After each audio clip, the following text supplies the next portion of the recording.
Hi, this is Olin Morales, and I'm doing a podcast for my 10th grade TG Plan project. The topic of my project is special needs children, and the theme of my podcast is disabilities in developing countries. The date is April 15th, 2017. It is 8:27 p.m. Central Standard Time.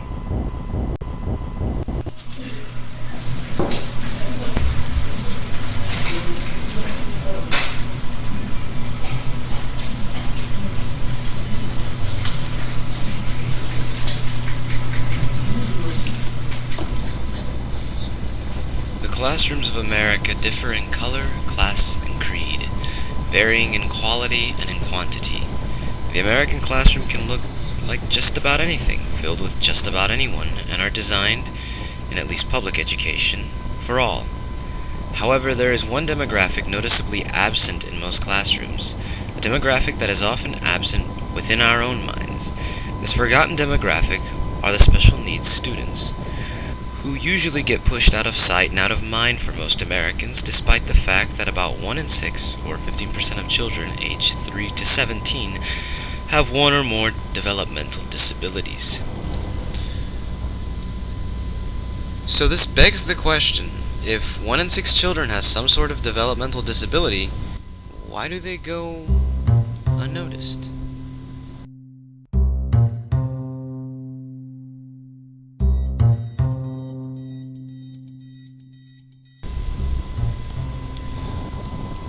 Mostly because people with disabilities make the majority of us uncomfortable, as found in a research paper by Scope, a British organization, which tells us that 2/3 of British public feel uncomfortable talking to disabled people, and 1/5 of 18 through 34-year-olds admit that they actually avoided talking to a disabled person because they weren't sure how to communicate with them. These are matured adults, not underdeveloped teenagers who are saying things like this. In a culture very similar to our own, if not more tolerant than our own.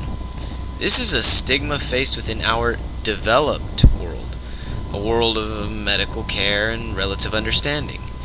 One may wonder how treatment of disabled children is like in the underprivileged, more developing world.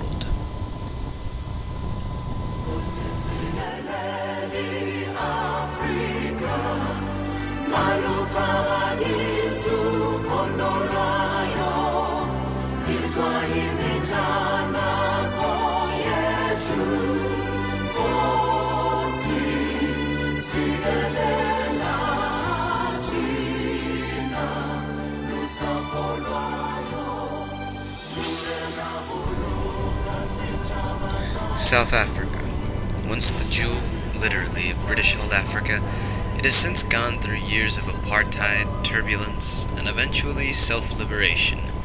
Considered by some to be the only developed country on the continent, South Africa is indeed an exception to the unfortunate rules that apply to most of sub-Saharan Africa. However, despite its claims to having achieved its Millennium Development Goal of granting all children access to primary education, it has been noted by the Human Rights Watch that this is not the case. An estimated 500,000 children with disabilities are not enrolled in South Africa's education system. One such example of the seeming discrimination against children with disabilities in South Africa is the story of Kini Sela, the mother of an 8-year-old boy with Down syndrome living in KwaZulu-Natal. We tried to put him in a mainstream school, but they said they couldn't put him in that school because he has disabilities. Because of Down syndrome, he isn't like other children, so they said they can't teach him. At the therapy, they promised to phone if there's a space in a special school. I've been waiting since last year.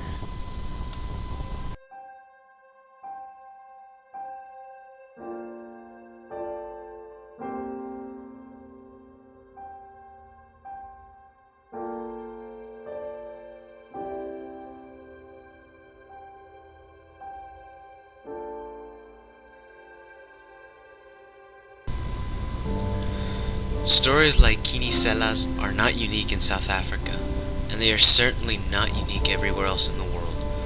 According to the World Report on Disability, approximately 1 billion people in the world are living with a disability, with at least 1 in 10 being children and 80% living in developing countries. Doing the math, this roughly equates to about 80 million children living with a disability in a developing country worldwide. Even lacking disabilities, opportunities for these children are not easy to come by. With their disability, basic education becomes very difficult to attain, and secondary education is usually never an option. The struggles of special needs children are not confined to what is present to us in the immediate. It is a large-scale global issue affecting millions of children and their families every single day. So what can the average American do to help, both locally and globally?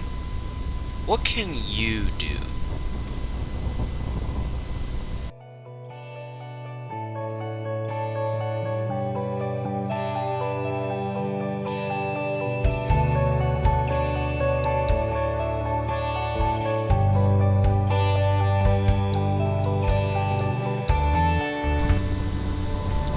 For one, adopting a style of thinking that does not detract from disabled children or disabled persons in general is a good first step.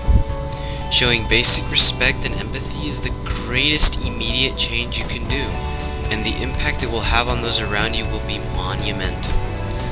Beyond that, self-education about the issues at hand allows for one to develop a greater scope of understanding on the problems facing children with disabilities, and donating time or money to the various organizations, such as the Global Partnership for Education, helps as well. These organizations constantly assist children or persons with disabilities, especially in the more underdeveloped areas of the world, that are more difficult to personally reach out to.